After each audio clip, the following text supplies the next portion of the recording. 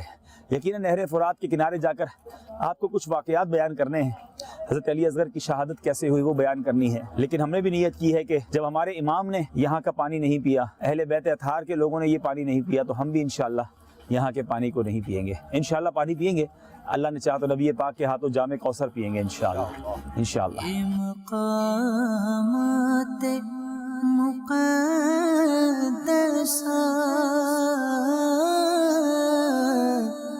یہ مقامات مقدسہ، صلو علی الحبیب صلی اللہ تعالی علی محمد صلی اللہ علیہ وسلم۔ میٹھے میٹھے اسلامی بھائیوں، کربلا میں موجود ہیں، نہر فرات کے کنارے ہیں۔ یہاں لوگوں نے تو ایسا لگتا ہے اس کو تفریح گاہ بنا دیا ہے، لیکن یہ تفریح کا مقام نہیں، یہ عبرت کی جگہ ہے۔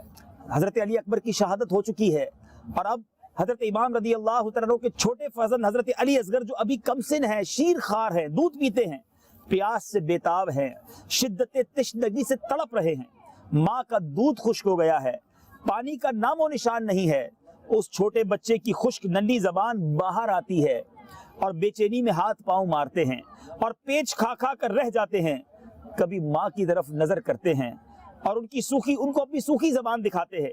نادان بچہ کیا جانتا کہ ظالموں نے پانی بند کر دیا ہے۔ ماں کا دل اس بے چینی سے پاش پاش ہوا جاتا ہے، کبھی بچہ باپ کی طرف اشارہ کرتا ہے اور وہ جانتا تھا کہ یہ تو ہر چیز لا کر دیا کرتے ہیں، میری اس بے کسی میں بھی مجھے پانی ضرور پلائیں گے۔ چھوٹے بچے کی بیتابی دیکھی نہ گئی۔ امام حسین رضی اللہ تعالیٰ عنہ نے ان کی والدہ نے حضرت امام سے عرض کیا، اس ننھی سی جان کی بیتابی اب مجھ سے دیکھی نہیں جاتی، اس کو گود میں دے جائیے اور ان ظالمان سنگ دل کو دکھائیے، شاید ان کو اس پر رحم آ جائے، اس کو تو چند قطرے دے دیں گے، یہ نہ جنگ کرنے کے لائق ہے نہ میدان کے لائق ہے، اس سے کیا دشمنی ہے۔ امام علی مقام نے اس چھوٹے سے نور نظر کو سینے سے لگایا، دشمن کے سامنے پہنچے اور فرمایا کہ اپنا تمام کنبہ تو تمہاری بے رحمی اور تمہاری جفا کشی کے آگے میں کر چکا ہوں۔ یہ شیر خوار بچہ پیاس سے دم توڑ رہا ہے، اس کی بیتابی دیکھو، کچھ بھی رحم کا شائبہ ہو تو اس کا حلق تر کرنے کے لیے ایک گھونٹ دے دو۔ نہر فرات سے ایک گھونٹ مانگا تھا میرے امام نے۔ سیدنا علی اصغر رضی اللہ تعالیٰ عنہ کو گود میں لے کر گئے تھے، جفاکار سنگ دلوں کو اس پر بھی کوئی اثر نہ ہوا، ان کو ذرا بھی رحم نہ آیا، بجائے پانی کے ایک بدبخت نے تیر مارا جو حضرت علی اصغر کا حلق چھیدتا ہوا امام کے بازو میں بیٹھ گیا۔ امام نے وہ تیر کھینچا، بچے نے تڑپ کر جان دے دی۔ باپ کی گود سے ایک نور کا پتلا لیٹا ہوا ہے، خون میں نہا رہا ہے۔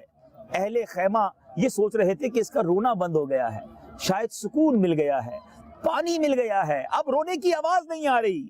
اے میرے میٹھے اسلامی بھائیوں، جب خیمے میں لائے تو ماں نے بھی دیکھا کہ اب سکون ہے، اطمینان ہے، اب ہلنا جلنا نہیں ہے، لگتا ہے پانی سے سیراب ہو گئے ہیں۔ نہیں میرے میٹھے اسلامی بھائیوں، امام علی مقام نے خیمے والوں کو کیا کہا کہ یہ بھی ساقی کوثر کے جام رحمت و کرم سے سیراب ہونے کے لیے اپنے بھائیوں سے جا ملا ہے۔ اللہ تعالیٰ نے ہماری یہ چھوٹی قربانی بھی قبول فرمائی۔ الحمدللہ علی احسانہ و نوالہ۔ رضا و تسلیم کی امتحان گاہ میں امام حسین رضی اللہ تعالیٰ عنہ اور ان کے متوسلین نے وہ ثابت قدمی دکھائی کہ عالم ملائکہ بھی حیرت میں آ گیا ہوگا۔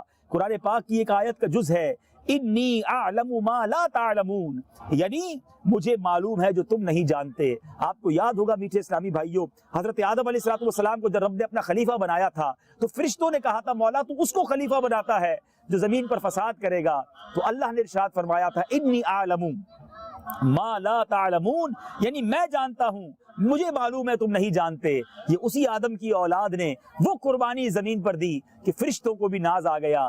ہم یہاں دعا کرتے ہیں یا اللہ ہمیں قیامت کے دن پیاسا مت رکھیو، امام حسین کے نانا جان کے ہاتھوں ہمیں جام کوثر ضرور عطا کیجیو۔ آئیے اعلیٰ حضرت کی اس دعا سے ہم انشاءاللہ اس سلسلے کو آگے بڑھاتے ہیں کہ امام اہل سنت نے کیا پیارے انداز میں اللہ کی بارگاہ میں کتنی پیاری التجا کی ہے۔ یا الہی جب زبانیں باہر آئے پیاس سے، ساقیے کوثر شہ جود و عطا کا ساتھ ہو۔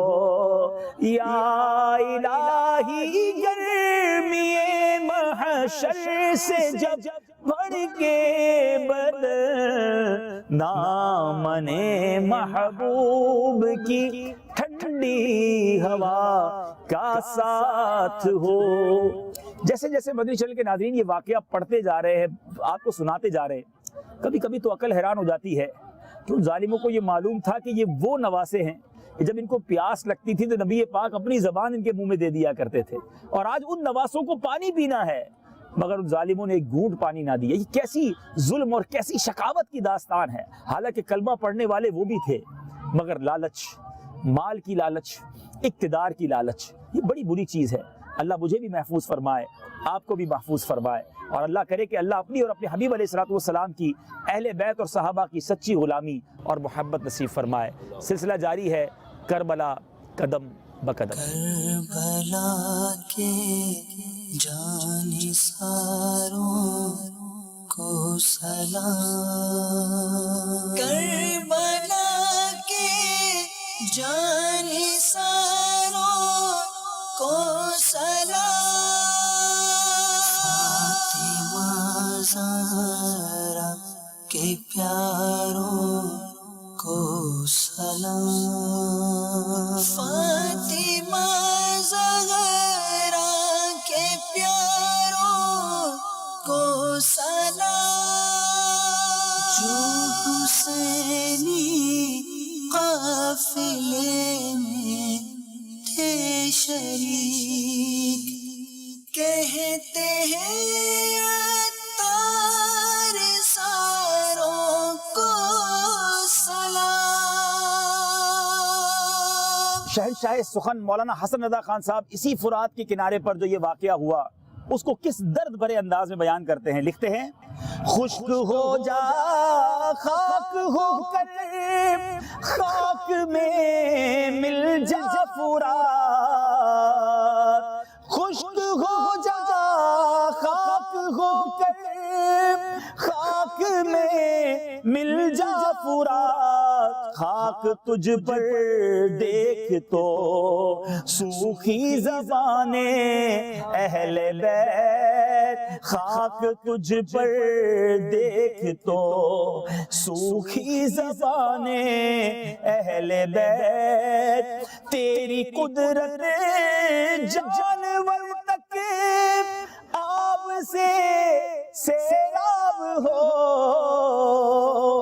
تیری قدرت جانور بھی آب سے سیراب ہو، پیاس کی شدت میں تڑپے بے زبانیں اہل بیت، پیاس کی شدت میں تڑپے بے زبانیں اہل بیت، اور گھر لٹانا جان دینا کوئی تجھ سے سیکھ جائے، جان عالم ہو فدا خاندان اہل بیت، جان عالم ہو فدا اے خاندان اہل بیت. صلو علی الحبیب، صلو علی الحبیب صلی اللہ تعالی علی محمد صلی اللہ علیہ وسلم. میٹھے میٹھے اسلامی بھائیوں اور مدنی چینل کے ناظرین، سلسلہ ہے کربلا قدم بقدم. ایک ایک کر کے خاندان نبوت کے، اس مدنی قافلے کے، اس اہل بیت اطہار کے قافلے کے تمام ہی نوجوان شہید ہو چکے ہیں، تمام ہی مرد شہید ہو گئے، بچے بھی شہید ہو گئے، علی اصغر بھی چلے گئے، علی اکبر بھی چلے گئے. اب ایک ایسا نوجوان اس خیمے میں موجود ہے جو بیمار ہے، لرزتے بدن کے ساتھ. امام زین العابدین رضی اللہ تعالیٰ عنہ اپنے خیمے سے باہر نکلتے ہیں اور لرزتے بدن کے ساتھ عرض کرتے ہیں کہ حضور مجھے بھی اپنے بھائیوں کے پاس جانے دیں، میں بھی نبی پاک علیہ الصلوۃ والسلام کے نام پر اپنی جان قربان کرنا چاہتا ہوں. اللہ اللہ. امام حسین رضی اللہ تعالیٰ عنہ نے کیا فرمایا؟ جانے پدر لوٹ جاؤ، میدان جانے کا قصد نہ کرو، میں کنبہ، قبیلہ، عزیز و اقارب، خدام اور موالی جو ہمراہ تھے راہ حق میں نثار کر چکا ہوں. اب تمہاری ذات کے ساتھ بڑی امیدیں وابستہ ہیں. جد و پدر کی جو امانتیں میرے پاس ہے کس کو سپرد کی جائیں گی؟ حسینی سیدوں کا سلسلہ کس سے جاری ہوگا؟ میری نسل کس سے چلے گی؟ اور